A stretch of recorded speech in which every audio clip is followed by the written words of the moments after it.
প্রিয় বন্ধুরা, আসসালামু আলাইকুম। ফ্রিজের অতিরিক্ত ঠান্ডা পানি পান করলে যে সকল ক্ষতি হতে পারে তা আজ জেনে নেব। ফ্রিজের অতিরিক্ত ঠান্ডা পানি পান করলে মূলত হজমের ব্যাঘাত, রক্তনালী সংকুচিত হওয়া, গলার সমস্যা ও মাইগ্রেনের সমস্যা বাড়ে। বাইরে থেকে এসে সরাসরি ফ্রিজের ঠান্ডা পানি পান করলে শরীরের তাপমাত্রা হঠাৎ কমে যায়, যার ফলে স্নায়ুতন্ত্রের উপর প্রভাব পড়ে। এবার আসুন ফ্রিজের ঠান্ডা পানি পানের প্রধান ক্ষতিগুলো জেনে নিই। 1. হজম শক্তি হ্রাস।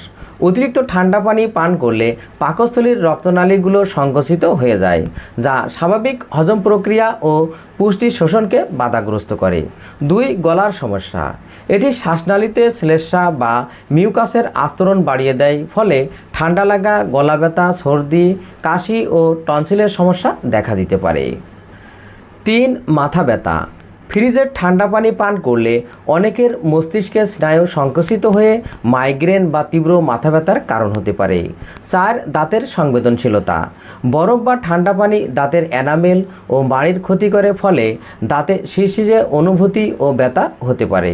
এই জন্য গরমে বা তৃষ্ণা মেটাতে ফ্রিজের সরাসরি ঠান্ডা পানির পরিবর্তে স্বাভাবিক বা কুসুম গরম পানি পান করা স্বাস্থ্যকর। তো বন্ধুরা, আজ এই পর্যন্তই। আমার ভিডিওটি কেমন হলো অবশ্যই কমেন্ট করে জানাবেন। যদি ভিডিওটি ভালো লেগে থাকে অবশ্যই ভিডিওতে একটি লাইক দেবেন।